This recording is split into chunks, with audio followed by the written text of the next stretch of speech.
The chapel at Thornwood Hall blazed with candlelight, every flame a silent witness to the union of two strangers. Lady Evangeline Montclair walked the aisle with measured grace, her ivory gown rustling against the ancient stone floor. Beneath her veil, she kept her gaze fixed upon the altar, where Alexander Ashford, the Duke of Thornwood, stood rigid as a marble statue. He did not turn to watch her approach. He did not smile. She had known this marriage was not born of affection. Her father's fortune would rescue the Thornwood estates from ruin, and in return, she would gain a title that silenced whispers about her family's mercantile roots. Yet some foolish, girlish part of her had hoped. She had glimpsed the Duke at a London ball the previous season, tall, dark-haired, with eyes the color of a winter sea, and she had woven a secret tapestry of possibility. Perhaps, in time, respect might bloom into something warmer. The Archbishop's voice droned through the vows. Alexander spoke his lines with clipped efficiency. When he slid the ring onto her finger, his touch was cool and brief. She responded in a clear, steady tone that betrayed none of the trembling inside her chest. The wedding breakfast passed in a blur of polite toasts and strained smiles. Alexander remained at the far end of the table, conversing with his steward about drainage and crop yields. He did not once seek her eye. Night descended, heavy and expectant. A maid escorted Evangeline to the Duchess's chambers, rooms that had stood empty since the Duke's mother died 2 decades past. She dismissed the girl and sat at the dressing table, still in her wedding gown, the pearls at her throat feeling more like a shackle than an ornament. She waited. Hours trickled by. The candles burned low. Finally, a knock came, not at the adjoining door she had shyly hoped for, but at the corridor entrance. She rose and opened it to find Alexander, still in his formal coat, his cravat loosened. His expression was not that of a bridegroom. It was that of a man concluding a tiresome negotiation. He stepped inside but did not approach her. He stood near the hearth, one hand resting on the mantel, and spoke without preamble. "This is a business arrangement, nothing more. I required capital. Your father required a coronet for his lineage. Let us not pretend there is sentiment involved. I shall provide you with every material comfort and a suitable heir in due course. I ask only that you manage the household efficiently and refrain from expecting what I cannot give." The words fell like stones into still water.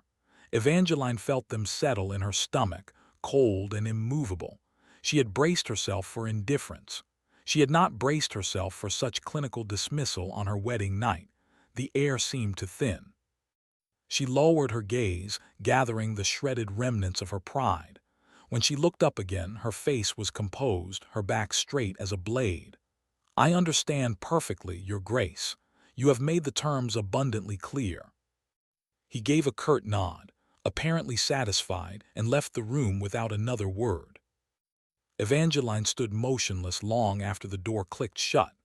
A tear slid down her cheek, but she caught it with the back of her hand before it could fall to the silk of her gown. She would not weep for a man who saw her as a line in a ledger. She had entered this marriage with hope. She would remain in it with dignity. If the Duke of Thornwood wanted a business partner, then a business partner he would have. She walked to the escritoire in the corner, drew out a sheet of crisp paper, and began to write. The candle flame bent and flickered as if bowing to her resolve. Morning light flooded the breakfast parlor, glinting off silver chafing dishes and casting long rectangles of gold across the damask tablecloth. Alexander was already seated when Evangeline entered. He looked up, coffee cup halfway to his lips, and paused. She wore a gown of dove-gray muslin, high-necked and severe, her hair swept into a smooth chignon without a single ornament. She carried a leather folio under her arm. She did not bid him good morning. "Your Grace," she said, settling into the chair opposite him. She placed the folio upon the table and opened it to reveal a document penned in a fine, decisive hand. "I have drafted a formal agreement to govern our arrangement. I thought it best to clarify expectations from the outset, as any prudent business associate would." Alexander set down his cup with a faint clink. He scanned the first page, his brow furrowed. Article I, residences and domestic autonomy. The Duchess shall occupy the West Wing suite. The Duke shall retain the East Wing. Neither party shall enter the other's private quarters without written invitation. Article II. Financial provisions. An annual allowance of £4,000 shall be deposited into the Duchess's personal account on the 1st of January, not subject to the Duke's oversight. Article III. Heir production. Following medical consultation to determine optimal timing, the parties shall endeavor to produce one male heir and one additional child. All intimate encounters shall be scheduled in advance and shall not exceed the minimum necessary for conception. He read that clause twice. A muscle flickered along his jaw. You cannot be serious. Evangeline helped herself to a spoonful of marmalade with steady fingers. You established the nature of our union last evening. I am merely ensuring that both parties adhere to the same terms. I believe in clarity, Your Grace. Ambiguity breeds inefficiency. He stared at her. For the first time, no, for a long moment, he truly looked at the woman he had married. Gone was the blushing bride in ivory silk. In her place sat a composed, remote figure whose dark eyes held neither warmth nor rancor. She was, he realized with a strange jolt, utterly unreadable. "You expect me to sign this?" he asked. "I expect you to honor your own doctrine," she replied. "Unless, of course, you find the reality of a business marriage less palatable than the abstract." A phantom smile touched her lips, gone before it could take shape. She pushed an inkwell across the table. Alexander hesitated. Some buried instinct warned him that this moment held a significance he could not yet name, but pride and a decade of emotional fortification rose to meet it. He took the quill, dipped the nib, and scrawled his name at the bottom of the document. The scratch of pen on paper seemed louder than it should have. Evangeline gathered the folio, rose, and inclined her head in a gesture that was almost a bow. "Thank you, Your Grace. I shall see that copies are filed with both our solicitors. Enjoy your breakfast." She left the parlor without looking back. The door swung shut behind her with a soft, final thud. Alexander remained seated, staring at the empty doorway. The marmalade on her plate remained untouched. He felt an odd, hollow sensation beneath his ribs, as though some invisible cord had been severed before he had even recognized it was there. The weeks that followed unfurled with the precision of a well-oiled clock. Evangeline assumed command of Thornwood's domestic operations with an efficiency that bordered on artistry. The housekeeper, Mrs. Pemberton, initially bristled at the new Duchess's youth, but within a fortnight she was singing her praises to the entire servants' hall. Menus were revised, linens inventoried, the stillroom restocked. Evangeline discovered that the head groundsman had been overcharging for gravel by a factor of 3, and she dismissed him with such quiet authority that not a single servant dared question her right. She dined alone in the small morning room. She took her exercise on horseback at dawn. She corresponded with estate tenants who had long felt ignored, visiting cottages with baskets of medicine and handwritten notes of inquiry. The staff adored her. The tenants trusted her, and Alexander watched it all from a careful distance, like a man observing a performance through glass. He found reasons to linger in corridors where she might pass. He attended the weekly estate meetings she had requested. She sat at the far end of the long table, contributing observations from a leather notebook with dispassionate clarity. Her suggestions were uniformly excellent. His steward, Mr. Finch, began directing certain reports to her attention. Alexander told himself he was annoyed. The truth was more complicated. The first true test of his composure came during the autumn ball at Thornwood. She descended the grand staircase in a gown of deep emerald silk, her throat bare of jewels but for a single pendant, a sapphire he had not given her, a gift from her father, he later learned. She moved through the crowd with luminous composure, trading witticisms with barristers and baronesses alike. Gentlemen circled her like moths around a flame. Alexander watched Sir Peregrine Holt, a widower known for his charm, bend low over her hand. Something hot and unpleasant coiled in Alexander's chest. He crossed the ballroom floor and claimed her for the next dance, a waltz. She accepted with the same polite detachment she would offer a business acquaintance at a shareholders' meeting. His hand settled on her waist. Her fingers rested on his shoulder feather-light. They turned beneath the chandeliers. "You are causing a stir," he murmured. "I am fulfilling Article 7, she replied. "Public appearances shall project unity and mutual regard. I believe I am projecting quite successfully." "Is that all this is, performance?" Her eyes met his. "What else could it be, Your Grace? We agreed upon terms. I am honoring them." The music swelled. He pulled her a fraction closer, and she did not resist, but neither did she yield. She simply accommodated the adjustment with the same unruffled precision she brought to everything. The dance ended. She curtsied. He bowed. And then she was gone, whisked away by Lady Arbuthnot to discuss a charity subscription, leaving Alexander standing alone at the edge of the dance floor with his hand still faintly warm from the ghost of her waist. That night, long after the guests had retired, he found himself outside the door to the west wing. He raised his hand to knock. A sound stopped him, a muffled, hitching breath from within. She was weeping. The realization struck him like a blow. His wife, who had smiled and charmed and signed contracts with flawless poise, was crying alone in the darkness. He lowered his hand. He did not knock. He returned to the east wing, to a room that felt colder than it ever had before, and sat awake until the gray light of dawn crept across the floorboards.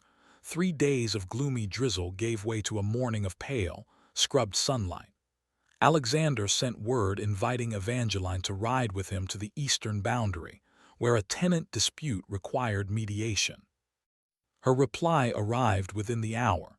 She would accompany him, as it fell under the purview of her contractual responsibilities regarding estate welfare.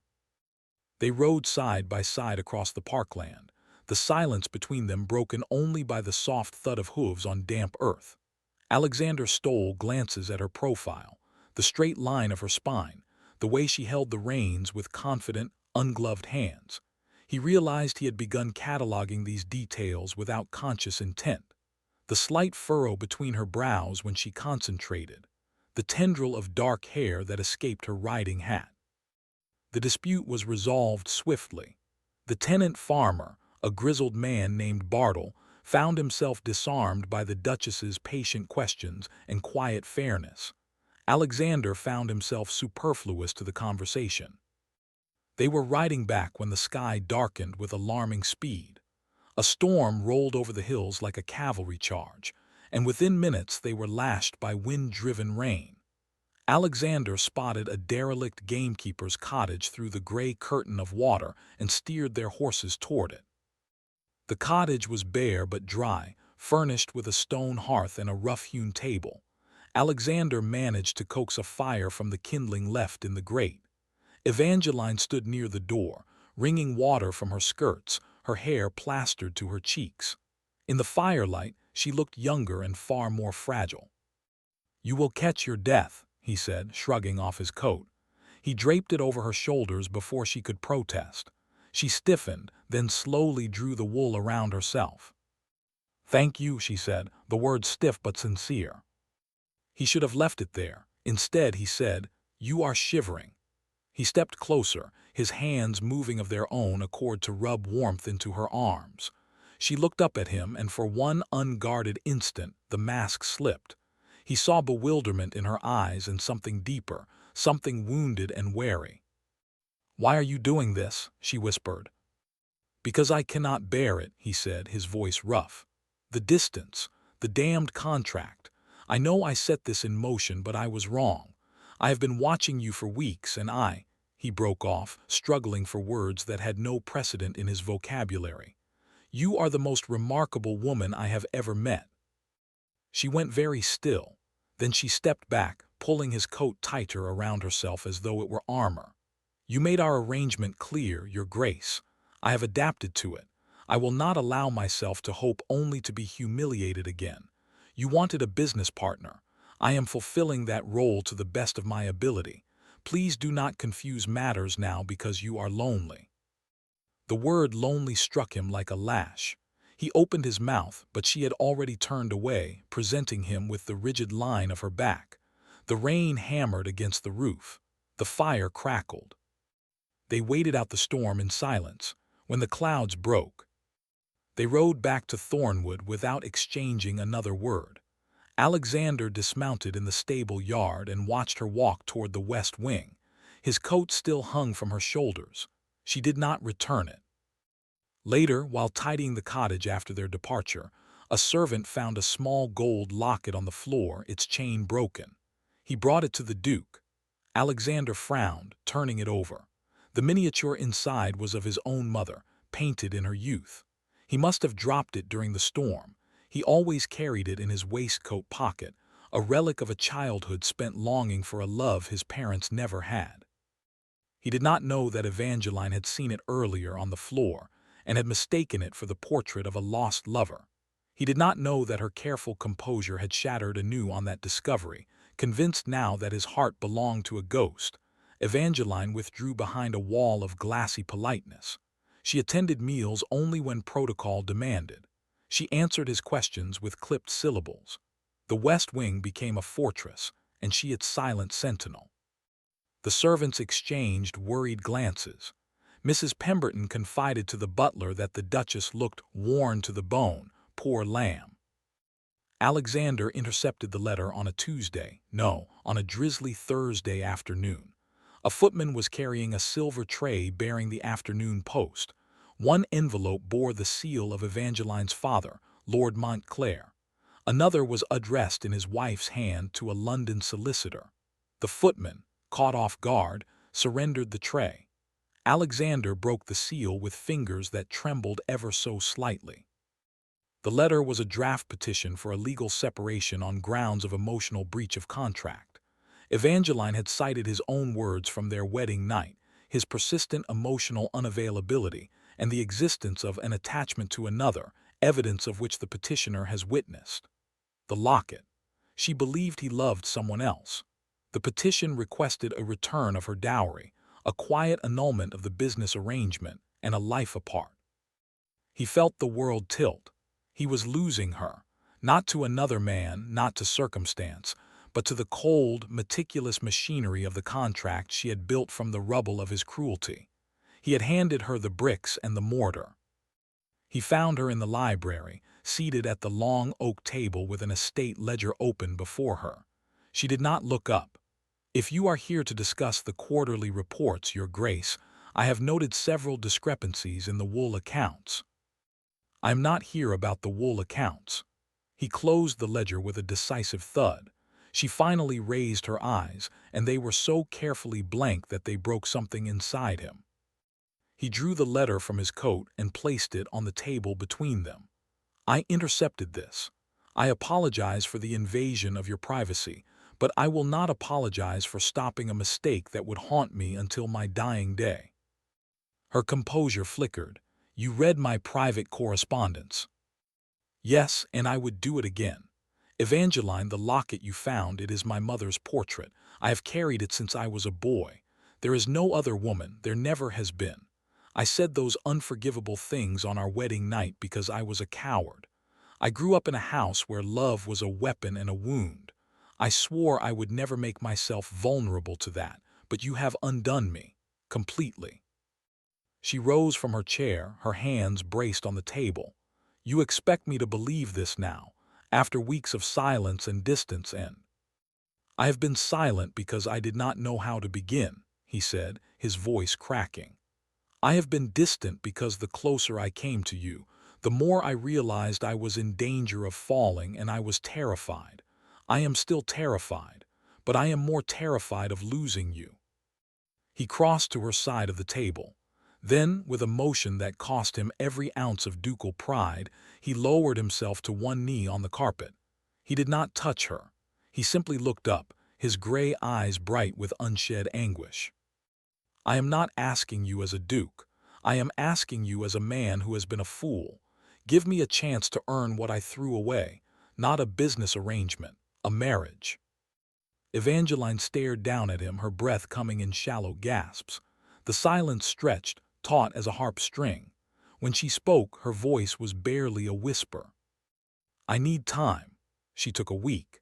She requested the use of the dower house, a small ivy-covered cottage on the estate's southern edge, and he granted it without question. He even helped arrange for Mrs. Pemberton to deliver fresh linens and provisions, though he did not accompany the housekeeper.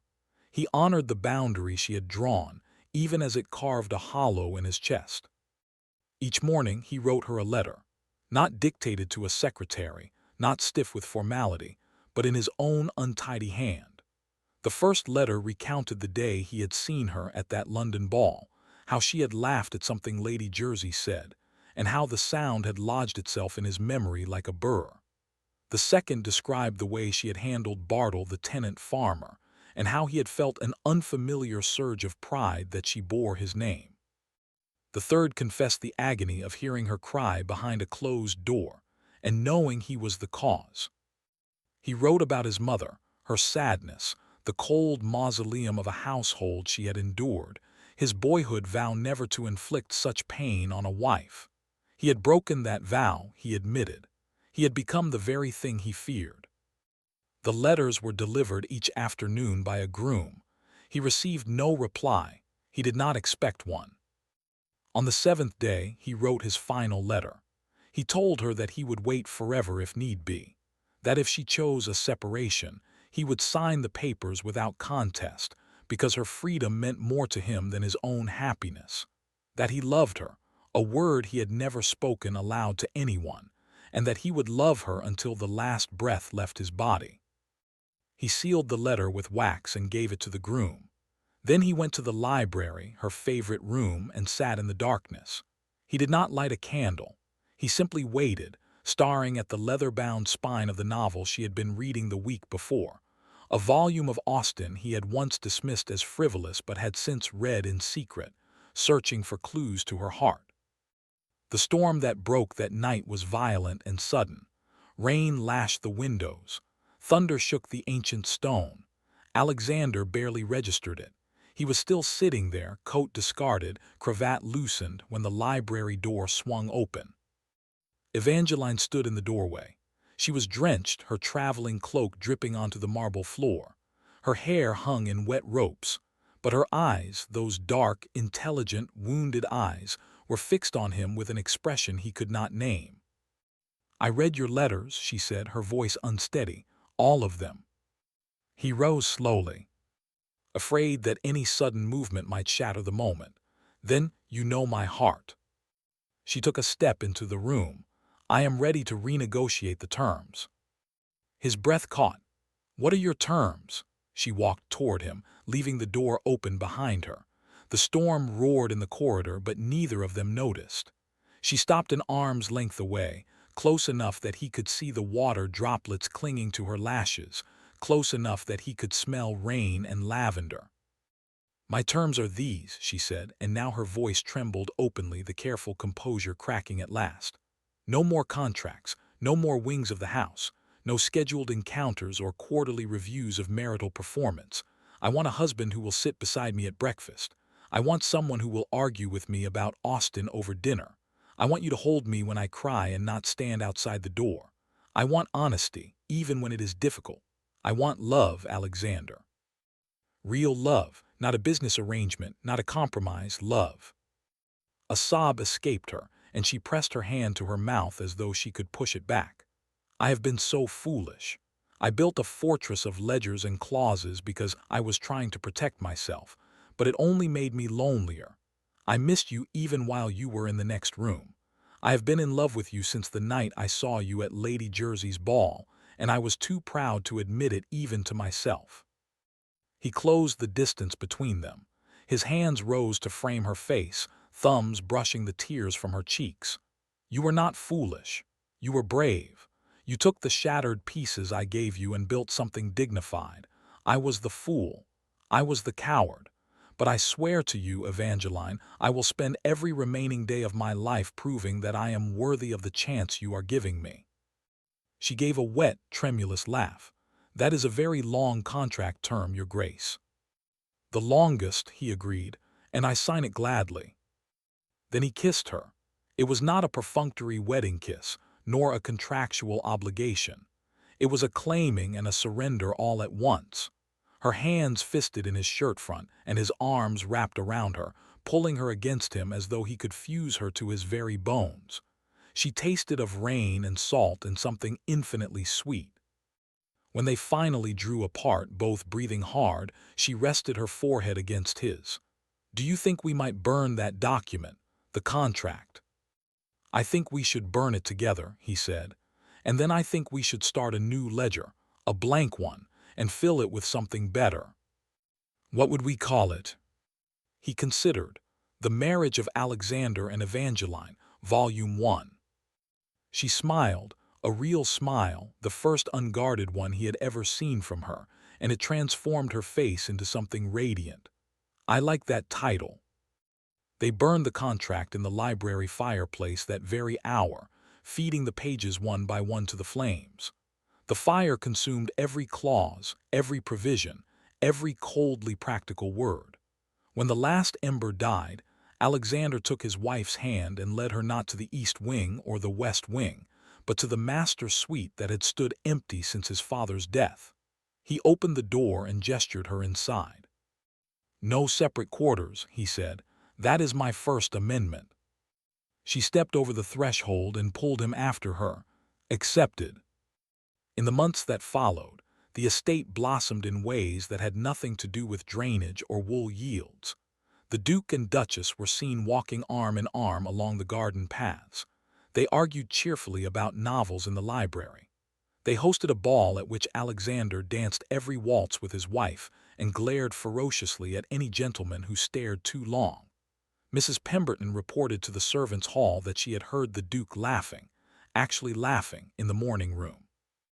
Evangeline discovered she was expecting a child on a misty autumn morning. She told Alexander by placing his hand on her belly and watching his face crumple with a joy so profound it brought him to his knees for the second time in their marriage. At the christening celebration for their son, Alexander rose to give a toast. He lifted his glass toward his wife, who sat at the far end of the long table, holding their sleeping infant. The candlelight wreathed her in gold. "To my Duchess," he said, his voice rough with emotion, "who took the worst of me and demanded better, who made a business deal into something sacred. I was a man who did not believe in love. She taught me otherwise. To Evangeline, my partner, my equal, my heart." She lifted her own glass, her eyes glimmering. The guests cheered. The baby slept on undisturbed. And in the great hall of Thornwood, where once a cold contract had been signed, there was now only warmth. The business deal was long dissolved, replaced by something infinitely more enduring, a love forged from ashes, tempered by honesty, and sealed with a promise that no pen could ever capture.